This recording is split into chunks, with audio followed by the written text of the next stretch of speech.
Манай уралдааны 1-р шатанд тэнцэж санаагаа бүтээл болгон хөгжүүлэх их ажлаа эхлүүлээд байгаа багийн нэг бол Бэлгүүтэй Цэлмэг хоёрын баг.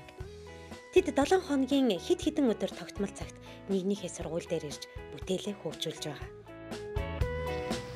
Би шинэ Монгол сургуулиуд болохоор 1-р сургуульд ирэхдээ хаяа автобусаар хаяа алхаж хаяа намайг ээж хөгжүүлдэг. Тэгээ би энэ чийж бүтээлээ гэж ирдэг. 7 хоногт 2 удаа. Тэгээ одоо бүтээлэхээр явж байна. Хэдийгээр тэд өөр сургуульд суралцдагч цэцэрлэгт байхасаа л нөхөрлсөн болохоор одоо хэрнэ ойр дотн байдаг. Бэлгүүтэй Цэлмэг хоёр хоёулаа физик болон технологийнхаа хичээлд илүү сонирхолтой бөгөөд бусдын сайн сайхны төлөө ямар нэгэн зүйл хийх юмсан гэж бодож явдаг байж.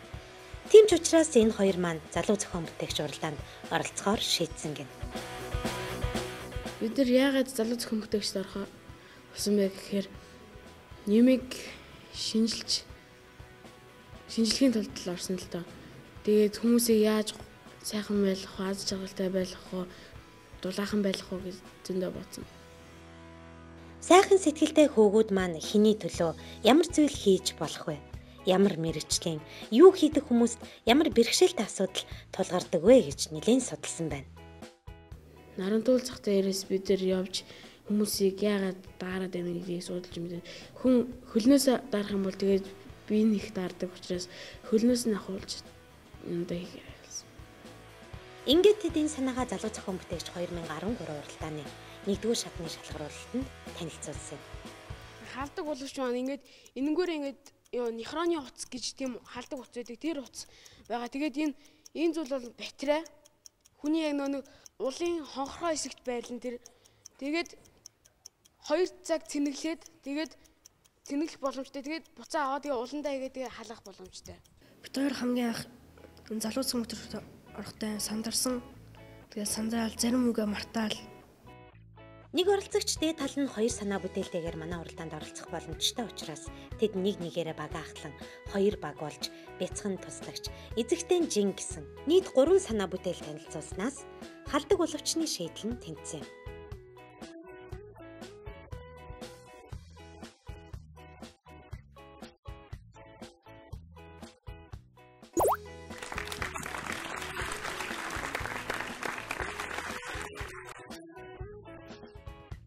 Ийхүү шалгаруулалтаас хойш тэд санаагаа хэрхэн бүтээл болгох тал дээр нэлээд судалгаа хийсэн байна. Бид нар яаж тэгэж халах уу гэдгийг сайн бодож үзсэн. Тэгээд бид нар нихроны утас гэж юм утас байд юм байлаа. Тэрийг уловчондоо оёод тэгээд батарейнд тэр утсаа батарейнд холбох юм бол тэр маань их сайн халж өгч илээ. Техникийн загвар сонирхдаг сурагчид маань эх сард болох нисэх загварын тэмцээндээ бэлтгэхийн зэрэгцээ. Удахгүй болох залуу зохион бүтээгч уралдааны 2-р шатны шалгаруулалтандаа ч мөн бэлтгэж байгаа. Ерөнхий ивент тэтгэгч шинэ бүтээл шилдэг санаа шийдлийг дэмжин хөгжүүлэгч Newcom Group. Бэлгүүтэй Цэлмэг хоёр чинь батарейгаа дэлбэлсэн гэсэн тэр юу болсон гэлээ нэрээ. Ампер цагаа 0.1 болсон дэлбэлээ. Вольт нөлөөр элээ. Хин дэлбэлсэн, яг дэлбэлсэн. Би бангал бас үсгээд энэ хоёр талд нь ингэж тойруулж араасан чинь шууд энэ дээр нь хөрсөн чинь дэлбрээд хасах дээр нь хөрсөн чинь богино бас үсгээд дээр шууд дэлбэрсэн. Яларсан биш та. Одоо тис утсаар ингээ хаалахаар чинь за халж болох байх л да. Хамгийн гол нь чинь нэг удах найдвартай ажиллах нь бас хэцүү байх тий. Харин тэгээд бит хоёр сайн бодож үзснээс нихрон утас гэдэг штэ. Тэр утсаар хийх бодсон байгаа. Батарейг бол яаж шийдэж байгаа вэ? Хүний үйл нь эндээ хонхроотой байдаг учраас энэ хонхроолон хийгээр болсон. Тэгээд хуруу зай юу? Тийм хуруу зай. Тэгэхээр ч явж болохгүй шүү дээ. Бүр баларсан юм байна. Болно. Ингэж байгаа байхгүй. Хүний бид нар эмч жишээс асууж үзээгүй л дээ. Гэхдээ энэ хүний бие мэд амар сайн гэж бид нар сонссон. Ягаад гэвэл хөлний улан доор яг ингээд энд ингээд батарейгаа хийчихээр нөгөөдөг чинь эндээ ингэж холбогдоод уг нь хоёр батарейгаа ингэж нэг өмнө жил орж ирсэн нэг эмхтэй халдаг боловч гэсэн шүү дээ. Эндээ ингэ цүнхтэй ингэж явуулж гэж бодсон байхгүй юу? Аккумулятор. Тийм, аккумулятор хаалгаад тэгэхээр нь бид хоёр тэрийг нь бодож байсан хэрэггүй махтаа гэж бодоод тэгээд энд нь ингэж хийгээд хуруу батарей тэрийг ингэж дээшээ авангуудаа сольжиж болно. Тэгээд тэрийг эндээ ингэ холбочихно. хөлний ном уул хэсгээр өвдүүл яах вэ гэдэг. Тэр холохгүй. Харин хүний юунд амир хөлөнд бие мэд амир сайн массаж болдог. Батарей массаж хийх юм биш тий. Бараг л тийм. Яа. Тэгээ одоо батарей чинь нөгөө утсыг мань халааж дийлэх болов. Дийлнэ гэж бид нар бодож байгаа. Нихраны утас чи тэр болохоор 2 минутанд 0.4 вольт ижлээ. Тэгээд 1.5 вольт 1.6 вольтын батарейг ашиглахаар 8-9 минут барьж илээ. Тэгээд түүнийгээ жоо өндөр ампертай тийм цаг тийм батарей авах гэж. Энэ төрлийн хэрэглээнд нэвтэрсэн, туршигдсан гадаадын бүтээгдэхүүнийг сайн судлаж, түүнийхээ үндсэн дээр ямар утас хэрэглэхээ тодорхойлох хэрэгтэй хэлээд, ямар нэг онлын тооцоололгүйгээр шууд турших нь буруу болохыг Хүрлбаатар шүүгч тэдэнд зөвлөсөн юм. Хоёрдугаар шатнаас өмнө бүтээлээ ахин судлаж сайжруулахад туслах үүднээс шүүгч манд тэдэнд онлын зарим нэг мэдлэгийг маш сайн ойлгууллаа. Та хоёр одоо нэгдүгээр яах ёстой гэхээр утасныхаа эсэргүүцлийг тооцох ёстой. За яагаад гэхээр энэ дээр байгаа хүчил гэдэг зүйл чинь яадаг вэ гэхээр эсэргүүцлийг үржих нь гүйдэл. Тэ? Тэгээ хүчил гарна. За тэгэхээр хамгийн чухал юм чи яах нь вэ? Эсэргүүцэл байх нь шүү дээ. Энийн эсэргүүцэл. Энэ тоор энийн эсэргүүцлийг мэдж яах юм бол нүгэргөх гүйдлийг тооцоож чадна гэсэн үг. Тэгэхээр нэлээд өндөр ампер цагтаа батарей хэрэгтэй болох гэдэг шүү дээ. Яагаад гэвэл нэг өмсөд хүн явна. За гадаач маш хүйтэн байгаа шүү дээ. Суун тий. Суун. Тэгэхгүй байнга батарей маань нэгэсэндээ энэ маань төхөөрөмж маань ажиллаад байх юм бол батарей маань маш хурдан сунна шүү дээ. Тодорхой хэмжээний халаачаад буцаага унтрааж явах хэрэгтэй тий. Унтраалах асаалгатай л гэсэн үг шүү дээ. Хүн чинь байнга ингээл жоохон байж байгаа л нөгөө хөлдрөөгөө очиод унтраалга дараа унтраад авах хэцүү шүү дээ. Тий. Тэгэхээр нэг тийм автомат систем байх хэрэгтэй гэсэн үг байхгүй юу? Ер нь бол тэгээд чигээд амар хэцүү. Тэр бол өнөөдрийн хэмжээнд бол тойрын хэмжээнд жоохон хүндрэлтэй байгаа. Тэгэхээр эхний асуудал ямар ч энэ халаадаг асуудлаа шийдэж явах болно. Тий. Тэгэхээр бол одоо энэ хэрэглээд байгаа батарей чинь тойрыг хэрэгжилж байгаа зүйлд шаардлага хангахгүй юу гэдэг нь тодорхойг байгаа байхгүй юу? Энийг эсэргүүцлийн тооцож үзээг болохоор эндээ залангууд шууд буудаж байгаа юм байна те. Яасан гэхээр тойр өндөр хүчтэй батарей ашиглаад бага эсэргүүцэлтэй утсан дээр авиж холбогдсон ба шүү дээ. Энэс чинь болж юм чинь харах ёстой гэсэн байхгүй юу те. А эсэргүүцлээ тооцсон гут 2 аяндаа яах нь хэдэн вольтын батарей хэрэглэнэ гингут хэдэн миллиампер гүйдэл хэрэглэх юм байна, зарцуулах юм байна гэж тодорхой болчихно. Шийдлээ тодорхойлж материалаа зөв сонгож чадвал тэдний бүтээлийг хийхэд тийм ч хүндрэлтэй биш. Хүйтэнд хөрч даарч, удаан хугацаагаар гадаа ажиллаж хөдөлмөрлөдөг олон хүн туслах гэсэн Билгүүтэй цэлмэг хоёрын сайхан сэтгэлийн илэрхийлэл болсон бүтээл хөгжиж хэрэглээнд нэвтрэн гэдэгт залуу зохион бүтээгчийн бид итгэлтэй байна. Юмыг ингэ сонирхож мэдхийн тулд их явах хэрэгтэй. Залуу зохиомтож орж байгаа бүх үеийнхээ найз нартай амжилт хүсье. Ерөнхий эвент итгэгч шинэ бүтээл шилдэг санаа шийдлийг дэмжин хөгжүүлэгч Newcom Group. Бүтээгч залуусыг дэмжигч үндэсний шилдэг үйлдвэрлэгч Монгол Базальт компани. Залуу зохион бүтээгчдийн аяллаа хөтөж New Жуулчин тур компани. Хөдөө аж ахуйдаа туршиглан амьдардаг монголчууд бидний хувьд мал аж ахуй газар тариалан эрхлэгчдийн хөдөлмөрийг хөнгөвчлөх тоног төхөөрөмж, машин механизм юу юунаас илүү хэрэгцээтэй зүйлсийн нэг тооцогдно. Манай анхны уралдааны 4 шат тус бүрт Увс аймгийн оролцогч тогтохын өөрөө явж өвс хадагч машины шийдэл амжилттай хөгжиж төрүүлж байсан юм. Түүнээс хойш газар тариалан эрхэлдэг байгууллага болон өрхийн тариаламжтын хөдөлмөр үйл ажиллагааг хөнгөвчлсөн олон санаа шийдлүүдийг бид хамтдаа үзсэн. Өнгөрсөн жилдэл гэхэд хөдөө аж ахуй их сургуулийн оюутан Батэрдэн нарийн ногооны өрлөгч төхөөрөмжийн шийдлээр манай уралдаанд оролцож байлаа. Хэдийгээр түүний бүтээл залуу зохион бүтээгч 2012 уралдааны 2 дугаар шатанд тэнцээгүйч тэр шантраагүй. Тийм ч учраас энэ жилийн уралдаанд мэргэжлийнхээ чиглэлийн дагуу бас нэгэн бүтээлээр орж ирсэн. Батэрдний багийнх нь энэ жил төмс үрлэгчтэй орж ирж байна. Тий. Тэгээ энэ хөө манай төмс үрлэгчнүүд яаж ажиллах вэ гэхээр хутлын наанчс байна. Нэг боловсруулсан хөрсөн дээр байхгүй юу? Тэгээд хөрсөө мөр гаргаад үрийн аппарат гэж ярьж байгаа энийг одоо. Тэгээ энэ үрийн бункераар орсон энэ төмснүүд маань энэ аппаратаараа энэ аппарат нь нөө тухайн тарагтрахаа хүч дамжуулахын ингээс хүч аваад эргэлт аваад тэр эргэлт дээр төмсөө энэ халуунууд дээр нэг нэгээр ингэж зөв энэ хоолой уруугаад явах юм байна. Би урд нь бол нарийн ногоо урлагчаа хийжсэн гэдэг тийм. За энэ удаад бол арай жоохон томруулаад гэх юм уу төмс урлагч гээд одоо яг энэ манай Монголд орж ирдэг байгаа сүүлийн үеийн технологи дээр тулгуурлаад бас энийхээ юм дутуу бас юм жоохон дутагдaltaй талыг нь бас ингэж нөхөх хэлбэрээр ингэж одоо яг мотоглох зороос юм төмс өрлөгч суулгах машин гэж хийж байгаа. Бат Эрдэнийн багийн гишүүн Тэмүүлээ өмнө нь манай уралдаанд оролцож байсан туршлагатай залуу зохион бүтээгч. Тэр 2011 уралдаанд автомат гар угаагч бүтээлээр оролцож байсан. Түүнээс хойш 2 жил өнгөрсөн ч манай уралдаанд оролцсноос хойш Тэмүүлээ хийж бүтээх хүсэл тэмүүлэлтэй өөртөө итгэх итгэлтэй болжээ. Энэ уралдаан биднийг их өөрчилсөн гэж оролцогчид маань ярьж байсан юм. Цаг хугацаар хэлээд яг өөрийнхөө 2 жилийн өмнөхтэйгээ уулзах юм бол мэдээж тодорхой хэмжээж өссөн байгаа л да өндөрөөр. Тэрээс хоёрдугаар бас арай илүү ухаантай болсон байгаа, туршлагатай болсон байгаа. Юм хийхээс өмнө эхлээд боддог болсон. Энэ ер нь алдаа гэдэг чинь ер нь бол хийснийхэн дараа л бодох юм бол алдаа гарна шүү дээ. Хийхээс өмнө гарах юм бол алдаа гардаг байхгүй. Анх орж явах тэгээ сандрал тэр хэмжээгээр сандарсныхаа хэрээр нөгөө одоо өөрийнхөө хэлий гэсэн болгоноо хэлж чадахгүй хий гэсэн зүйлээ бас тодорхой хэмжээний яг тийм сэтгэлд нийцсэн байдлаар хийж чадахгүй байсан. Одоо бол 2 дахь 3 дахь жилдээ ингэ орж байна. Туршлагатай оролцогчид энэ жил Игнэндээ шинэ гишүүн нэгтгэсэн хөдөө аж ахуйн их сургуульд технологич инженер мэргэжлэр суралцдаг Алтан Хуяг байлаа. Ингэжл технологич инженер багш үйлдвэрийн технологич мэргэжлэр суралцж байгаа залуус хамтран төмс өрлөгч бүтээлээ хөгжүүлж байна. Залуу зохион бүтээгч тэмцээнд анх удаага оролцож байна. Тэ одоо бол технологич инженер мэргэжлэр 3 дахь курсд сурж байгаа инженер хүн. Тэ ерөнхийдөө бол миний мэргэжил бол яс яг ингээд ойлдаатай тэ. Дэлхийд дээр амьдарч байгаа хүмүүсийн тоо өөрчлөгдөх өснөх хэвсэж дэлхийн газар нутаг өөрчлөгдөхгүй шүү дээ. Өөрөөр хэлбэл тэр тарьж байгаа газар нутаг хэмжээ өөрчлөгдөхгүй л гэсэн.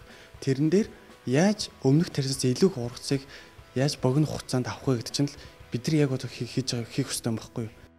Хүнсний ногооны гол хэрэглээ болсон төмсийг хялбар тарих шийдлээ нэгдүгээр шатанд танилцуулахдаа зарим шүүгчид тэдний бүтээлийг бэлэн зүйлийг хооронд нь угсрах болохоос биш шинэлэг зөвлөгөө гэж үзэж байсан юм. Ямар байсныг одоо иргэн санацгаая. Тэндээ тайлбар дотроос харж байхад миний зүгээс Монголд ч одоо Алтан Анжис ухаа нэг компани байгаа. Тэднийх яг одоо энэ заагврын хийцээс 3-4 төрдийг хийгээд үзэсгэлэн юун дээр гаргаж ирснийг би санаж байна. Эдгээрээс хэрвээ ялгарах ямар нэгэн тодорхой зүйл гарахгүй бол та бүхэн дөрмөө сайн мэдэн тийм ээ. Давтагдсан санаа. Бага зээлийн алдаа дутагдлыг олж харж чадна гэдэг шинэ шийдэл, шинэ бүтээлээс өөрсдөө зөвлөж шүүгчид үзсэн учраас ирээдүйн хөдөө аж ахуйн инженерүүдэд үндсэн шүүгчид энэхүү санаагаа бүтээл болгон хөгжүүлэх боломжийг олгосон юм. Харин оролцогчид маань санаагаа өөрийн орны хөрсний онцлог, хэрэглээнд тохирсон бүтээгдэхүүн болгон хэрхэн хөгжүүлж байгааг сурвалжлаа. Тэдний бүтээл хөгжүүлэлтэнд зөвлөгөө өгөхөөрөг болдоотор шүүгчид ногдсон. Төмс өрлөгч мотоблогт яаж хэрхэн суурилдах вүлээ зургнаа. За ерөөхдөө бол араас нь хүн ингэж сурахад сууж байхдаа нэг урдлын дагалдах хэрэгсэл ямар ч хөдөлгөөн саад болохгүйгээр тиймэрхүү байрлалтай байхгүй. Тэгэхээр манайх бол яг эндээс нойронд яг энэ шиг юм байрлагаар холбогдож болно гэж ойлгохтой болно. Тэгээд бид нар болохоор хоорондоо ярьжсэн байхгүй. Энэ жод ингээ хүн араас нь ингэж явж байхдаа ингээд алхах нь газар үлэхтэй. Бид нар дээрээс нь сууж явбал нөгөөнд арай л амар байх юм болоо тий. Алхах дээр нь сууж явбал бас нэг хөлбөрийн бүтээнч дээдлэх юм уу тий. Дарж байгаад алхаж явна гэсэн үг. Энэ юу шиг бол дээр суучих юм бол ингэж дарахыг бид нар өөрсдөө биеийн жингээр ингэж дарчих гэсэн үг байхгүй. Бүр шууд ингэ гарны ямж ачаал ярихгүй гэсэн үг. Өөрийнхөө биеийн массыг энэ дээр ачаал болгох гэдэг бодвол бас нэг тийм надад бол оновчтой гэж бодогдохгүй байна л да. Тэр нь юу вэ гэхээр угаасаа та төмс үрлэгч байгаа бол тэр үрлэгч байгаа төмс сэнгэлж байгаа юм гэсэн үе сав байгаа шүү дээ. Тэр тодорхой масстай болно. Тэр массыг саяны хүний массаар орлуулж бас болно шүү дээ, тийм ээ. Одоо ингээд урагшаа зүтгээд явах явцад урд хойно ер нь бол жингийн тэнцвэртэй тэгэл энэ хоёр дугуун дээр л нэг тэглэг энэ ч өөрөөгөө цаанасаа тийм зохицуулт хийсэн инженерүүд тооцоо хийгээд бэлэн болсон. Одоо тэгэхээр энд ингээд нэмэлт төхөөрөмж хийхээр хойшоогоо гидих тийм асуудал гарч ирэх үү? Гүү тэр бол ирэхгүй лээ. Энэ яг л бид нар чинь болохоор бид нар өөрийн бункер нь болохоор 30 кг гэж бид нар бодож байгаа байхгүй 30 кг игээд тэгээд ойр ойрхон цэнэглээд явгаал. Тэгвэл чинь бас хитргээ их болчих юм бол бас нэгд чинь энийг нэг ачаалах нэг чирэх хэмжээ шатлан хүрхгүй чинь хоёрдугаар нэг хэмжээ том болчихно. Тийм учраас эн чинь яг л ингэж иргэдэг учраас бас нэг залхтай саад болно. Тийм учраас бол 20-30 бол яг болж байгаа. Бүтээгч залуусыг дэмжигч, үндэсний шилдэг үйлдвэрлэгч Монгол Базальт компани. Ердөө бол бас төмсөө тодорхой хэмжээнд ингээд сулгах хэрэгтэй газрын хөрснөөс доош тий. Тэрийг нь болохоор нэг тулгч дугаагаар л ерөөдөө шидэж өгөхөөр бид нар бас төлөвлөд байгаа. Зөвлөдөг. Тулгч дугуй гэдэг маань эргээд биш тий. 5 хүн хийх гэж байгаа хийц дээр чинь нэмэлт тоноглолуудыг нэмэх гээд байна тийм ээ. А миний зүгээр бодож байгаа бол үнэхээр цаг хугацаа богинохон та бүхний гаргаж эрэхтэй хийлсэн зүйл бол үрлэгч юм чинь тэр лүүгээ анхаарал явуучвал ер нь бол яг одоо ингээд түрээл явж байхад л үрлээ явуучвал уг нь зүгээр юм биш үү гэж хэлэх гээд байна л да. Ер нь хэлэх гээд байгаа. Тэгэхгүй бол одоо та нар хараарай. Доор хаяж хүн үрлэлийнхэн яг үрлэж байгаа хэсгийнхээ шийдлийг олцсны дараа тий хүн суугаад ажиллах тав тухны асуудал нөгөөдгийгээ манайрлаа бариад явах тэр юуг тооцох ахаад хийдсэн тэр чинь юмнууд гарч ирээл. Яг өөрийнхөө бодсон алхамтайгаар бодсон гүнд бодсон яг сорторол суулгаад өчгөд л одоо та бүхний бодсон төлөвсөн техник чинь одоо өөрийнхөө үндсэн үүргээ гүйцэтгэж чинь гэж хэлэх гээд байна л да. Цаасан дээр байсан санааг бодтой биетэй зүйл болгоо зогсохгүй. Түүнийг ажилуулж хөдөлгөнө гэдэг тэр дундаа Бат Эрдэнийн багийнхан шиг том бүтээлийг хийн гэдэг хөдөлмөр цаг хугацаа шаардсан ажил. Тэдний бүтээлд шийдэх, сайжруулах олон асуудал бий. Гэхдээ хугацаа бага байна. Бид амжихгүй гэд ухрах эрх тэдэнд байхгүй. Яагаад гэвэл тэд олон зуун мянган үзэгчдийн өмнө уралдааны шүүгчдэд амжина гэдгээ амлаад гарсан юм. Угаас анханасаа л хийн болон бүтнгээ явсан юм чинь зүгээр хизээс дундаас нь хаяхгүй л байхгүй бид нар чинь. Яг тэгвэл бид нар чинь ирээдүйн инженер үү тий. Инженер хүнд байх ёстой хамгийн гол чухал чанар бол ихсэн зүйлээ дуусгах хэрэгтэй. Найдвартай байх хэрэгтэй. Залуу зохион бүтээгч уралдаанд сурч байхдаа оюутан байх хугацаанд оролцож мэдлэгээ батадхан гараараа бодтой хэрэгцээтэй зүйл бүтээж байгаагаараа энэ багийнхан бахархдаг. Одоо угаасаа ингээд бид нар ч одоо 4 жил сурж байгаа тий. 4 жил хийж байгаа энэ ахархан богино хугацаанд үлдсэн бүх амьдралынхаа хоолыг олж идэх тэр боловсрыг олж авч байгаа байхгүй. Тэгээ энэ хугацаанд л аль болох өөрийгөө боловч өөрийгөө хөгжүүлэх хэрэгтэй. Тэгэхээр хамгийн гол энэ мэдсэн сурснаа амьдрал дээр хэрэгжүүлэх нь бүр илүү чухал байхгүй. Өчнөө мэддэг байж болно гэдэг нь тэрийг ашиглахгүй бол яг л тэгэл хогтой ажиллах юм шүү дээ. Сурах, хийж бүтээх хүсэл тэмүүлэл тэдэнд байгаа учраас бид тэдний үр ашигтай бүтээлийг уралдааны 2 дугаар шатанд хэрхэн хөгжиж орж ирэхийг хүлээх л үлдэж байна. Ийхүү хөдөө аж ахуйн их сургуулийн машин механизм ашиглалтын техникийн үйлчилгээний хилцээний буйдхан өрөөнд газар тариалан эрхлэгчдэд хамгийн их өгөөжтэй нэгэн бүтээл биелээ олон хөгжиж байна. Магадгүй энэ бүтээлийг богино хугацаанд илүү сайн хөгжүүлэхэд үзэгч таны сэтгэлийн дэм санаа оноо хэрэг болох нь дамжиггүй зэ. Ер нь хөдөөж чихэн төлөв бүтээл хийж байгаа болохоор цааш энэ бүтээлийг бид нар өөрсдөө ашиглана. Бусад хүмүүстэй бас хийж үйлчлэнэ. Тийм болохоор ингээд бас биднийг дэмжих юм хөдөөж байгаа юм төлөв байгуулах хөөхөн байгууллага бидэнтэй холбогдооч. Бид нар бас ингээд тийм хөдөөж байгаа багш нараа докторийн багш нараа ашиглаад ингээд энэ хүмүүсийнхаа энэ мэдлэг чадварыг ашиглаад ингээд энэ дээр тулгуурлаад ингээд юм хийж байгаа болохоор биднэрт бас нэг хийж чадна гэсэн бас нэг тийм ихтгэл байгаа. Ерөнхий ивент тэтгэгч шинэ бүтээл шилдэг санаа шийдлийг дэмжин хөгжүүлэгч Newcom Group. Монголын цогцлбор сургуулийн 9 дугаар ангийн сурагч Зол Баяр хоггүй хотод амьдрахыг хүсдэг.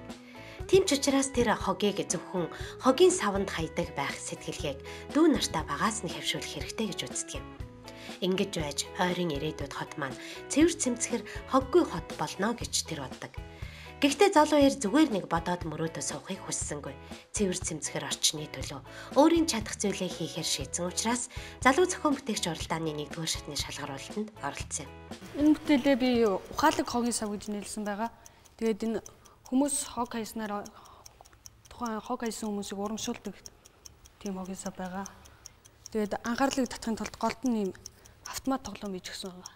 Тоглоод хоцсон тохиолдолд эндээс нь хонжуур гарч ирэх. Жилийн залуу зохион бүтээгч уралдаанд хогийн савны шийдлүүд орж ирдэгч одоогоор хэрэглээнд бүрэн нэвтэрсэн бүтээл хараахан бий болж хамжаагүй л байна. Энэ орон зайг нөхөн гэдэгт итгэж Зол Баярын бүтээлийг шүүгчид маань 1-р шатанд дэмжсэн.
шүүгчдийн ногоон гэрэл, уралдааны ногоон хувцсыг итгэл хариуцлага байнга дагаж байдаг. Тиймээс Сол баяр шүүгчдийн болон үзэгчдийн итгэлийг алдалгүй бүтээлийн хугацаанд нь амжилттай хөгжүүлж дуусгах хэрэгтэй.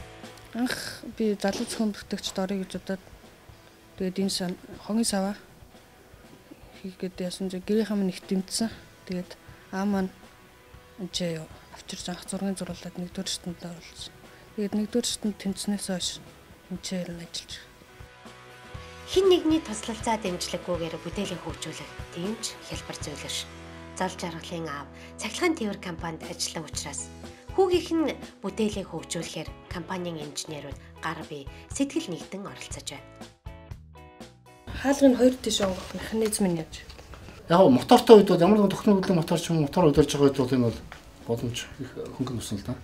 Тэгээ яг бидний анхны зорилго бол хөллийг гიშгэж байгаа энэ хүчийг бид ашиглахын тулд хийж байгаа учраас харьцангуй бас нүсэр болоо явчихна. Тэгэхээр бид нар нэгд дээшээ явж байгаа энэ имээ хүчийг ашиглахын тулд одоо энэ дээр чи мэдээж яг энэ хаалгыг чинь өөрөө ингээд бас онгойлгоцсон юм чинь. За одоо ингээд ямар нэгэн юугаар ингээд оролцоор оруулах юм уу энэ хүчийг дээшээ хүчийг ашиглаад онгойлгож болно. Тэгээ буцаагаад хаагдахад нь бас энэ хаалгаар бас яг адилхан тавьж болно. Инженер зохион бүтээгч хүн ямар ч зүйлийг хийхдээ төсөөлөл зураг биш. Харин техникийн нарийн тооцоотой зураг гаргах хэрэгтэй. Зол жаргалын хувьд нэгдүгээр шатнд санаа шийдлийнхэн төсөөлөл зураг ийм байсан. Төсөөлж зурах, хийж бүтээх хоёрын хооронд мэдээж төв илүү ялгаагүй. Анхны зургаас өөрчлөгдсөн. Мэдрэгч таганд байгаа мэдрэгч эднээс болоод хэлбэр нь жоохон өөрчлөгдсөн. Доор нь мэдрэгч тавь гэж бодсон. Тэгээд тэр нь болохоор бүр нарийн мэдрэгч бол дарах гэдэг таганд нь мэдрэгч тавиад байсан. Бүтээлээ хийхийн тулд материалаа сонгохоос өмнө бүтээлийнхээ төсөөлөл зургийг өөрчлөх хэрэгтэй. Хогийн савныхаа өндөр, өргөн, хэлбэр хэмжээг зурагт нарийн тусгасан, тооцоолсон байх шаардлагатай. Ийм зургийг гаргахад түүнд зураг төслийн мэргэжилтнүүд зөвлөгөө өгөн туслаж байна. Угтаа бол энэ зургийг оролцогч бүхэн нэгдүгээр шатны шалгаруулалтанд орохдоо гаргасан байх учиртай. Ерөнхий төрхмээр бол ингээ гарцсан байж байгаа. Одоо хоёулын энэ дээр хамгийн гол эргэлдэх механизм байгаа шүү дээ энэ дээр. Хог их үед онгоогоод хөрч. Тий. Хоёр тишээ эсвэл гүйдэг талаар аль нэгээр нь штэ ярилцж байгаа. Яг чиний хувьд юу гэж бодож байна? Хоёр тишээ онгоосон дээр чинь эсвэл бол түүний эргэлддгээр дээр үү? Нэгдүгээр шатндаа тэнцснээс хойш нэмд имбэрлэхтэй ажиллаж гисэн. Тэгээд хичээлээ тарчаад 7 хоногт 2 ч юм уу 3 удаа ирж юм айдаг. Зураг тооцооллоо сайн гаргасан учраас бүтээлээ харьцангуй богино хугацаанд хийх боломжтой болжээ. Дэше 30 мм өндөртэй баг 3 см. 30 см өндөртэй гэнэ. 30 мм. 30 мм. Урт нь метр 20 юм байна шүү дээ. Тийм. Энийг ингээд таслаад авчих. Хоёр шиг.